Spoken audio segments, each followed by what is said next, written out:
નમસ્કાર દર્શકો, ગુજરાત સુરક્ષિત ન્યૂઝમાં આપનું સ્વાગત છે. હું છું ધ્રુવી. ગુજરાતની અને દેશની સુરક્ષાને લઈને આજે ખૂબ જ મોટા અને ઐતિહાસિક સમાચાર સામે આવ્યા છે. આપણા દેશની અને ખાસ કરીને ગુજરાતની યુવા પેઢીને નશાના દલદલમાં ધકેલીને બરબાદ કરવાનું કાવતરું કરનારા પાકિસ્તાની સ્મગલરો વિરુદ્ધ ગુજરાતના ન્યાયતંત્રે અત્યાર સુધીનો સૌથી મોટો અને ઐતિહાસિક ચાબુક લગાવ્યો છે. કચ્છના દરિયાઈ માર્ગે ભારતમાં કરોડો રૂપિયાનો આંતરરાષ્ટ્રીય ડ્રગ્સ ઘુસાડવાના ગુનામાં ભુજની સ્પેશિયલ એનડીપીએસ કોર્ટે એવો ચુકાદો આપ્યો છે કે જે સરહદ પાર બેઠેલા ડ્રગ માફિયાઓના કાળજા સંપાદી કરશે. કોર્ટે એક બે નહીં પરંતુ પૂરા 19 આંતરરાષ્ટ્રીય ડ્રગ માફિયાઓના 20 વર્ષની સખત કેદની સજા ફટકારી છે. આ સજા પામેલા ગુનેગારોમાં 18 પાકિસ્તાની અને અફઘાની નાગરિક સામેલ છે. આવો જોઈએ આ સમગ્ર ઓપરેશન અને કોર્ટના ચુકાદાનો વિગતવાર અહેવાલ. ભુજની સ્પેશિયલ એનડીપીએસ કોર્ટે દેશની આંતરિક સુરક્ષા અને યુવાધનને બરબાદ કરવાના આ ગંભીર ષડયંત્રમાં સામેલ તમામ 19 આરોપીઓ પર રૂપિયા 2 લાખનો ભારે આર્થિક દંડ પણ ફટકાર્યો છે. કોર્ટે આ તમામ વિદેશી નાગરિકોને એનડીપીએસ એક્ટની કલમ 8C અને કલમ 23C હેઠળ દોષિત જાહેર કર્યા છે. આ બંને કલમો હેઠળની સજા અલગ અલગ ભોગવવાનો આદેશ પણ કરવામાં આવ્યો છે. આ કોઈ એકાદ નાનો મોટો કેસ નહોતો, પરંતુ ગુજરાત એટીએસ, ભારતીય કોસ્ટગાર્ડ અને સ્થાનિક એસઓજી પોલીસના સંયુક્ત ઓપરેશન દ્વારા અલગ અલગ 3 મોટા હાઈ પ્રોફાઇલ કેસોમાં જપ્ત કરાયેલા ડ્રગ્સની વાત છે.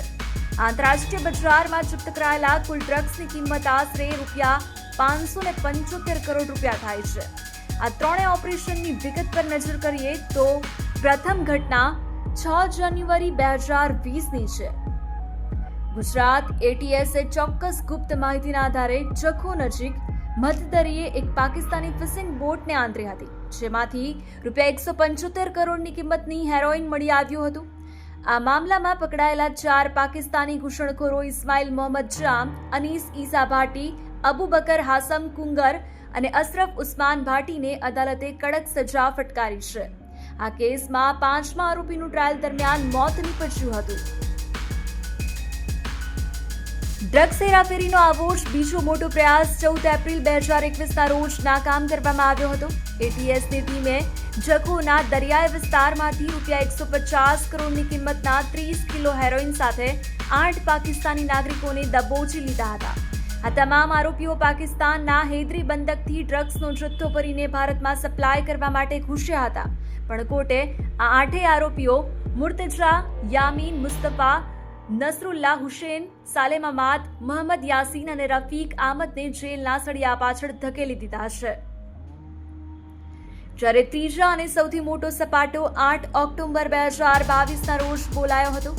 જખો દરિયા કિનારા પાસેથી રૂપિયા 200 કરોડ નહીં પણ પૂરા 250 કરોડની કિંમતનું 50 કિલો હેરોઇન ઝડપાયું હતું. આમાં અફઘાની કનેક્શન પણ સામે આવ્યું છે. આ કેસમાં પાકિસ્તાનીઓ ઉપરાંત આંતરરાષ્ટ્રીય નેટવર્કનું અફઘાની કનેક્શન સામે આવ્યું, જેમાં કોર્ટે આ કેસમાં અલી મોહમ્મદ, મમતાઝ, શેર મોહમ્મદ, મોતિયા ઇબ્રાહિમ, જાહિર અબ્દુલ્લા તેમજ અફઘાનના હેમકતુલ્લા નુરુલ્લાને ગુનેગાર ઠેરવીને 20 વર્ષ માટે જેલ ભેગા કર્યા છે. જોકે પુરાવાના અભાવે એક ભારતીય સહિત 2 શંકમતોને કોર્ટે મુક્ત કર્યા છે. તો ઐતિહાસિક ચુકાદો આપતી વખતે ખાસ અદાલતના ન્યાયાધીશે દેશની સુરક્ષા અંગે અત્યંત કડક ટિપ્પણી કરતા જણાવ્યું કે ભારતના યુવાનોને નશાના રવાડે ચડાવીને દેશના આંતરિક માળખાને તોડી પાડવાનું આ એક ખૂબ જ મોટું અને સુનિયોજિત કાવતરું હતું, જેને સામાન્ય ગુનો ન ગણી શકાય. નશાની આ બધી માત્ર વ્યક્તિગત નુકસાન નથી કરતી, પરંતુ દેશની આંતરિક સુરક્ષા સામે ખૂબ જ મોટો પડકાર ઊભો કરે છે.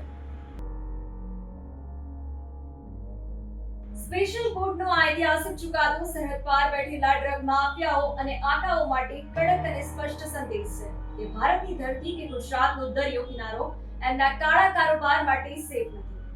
આપણી સુરક્ષા એજન્સીઓની સતર્કતાના કારણે આ ઝેર દેશની સરહદોમાં પ્રવેશે તે પહેલા જ તેને નાબૂદ કરી દેવામાં આવ્યું છે, જે દર્શાવે છે કે આપણું ગુજરાત અને ભારતનું ડિફેન્સ સિસ્ટમ કેટલું મજબૂત અને અભેદ્ય છે.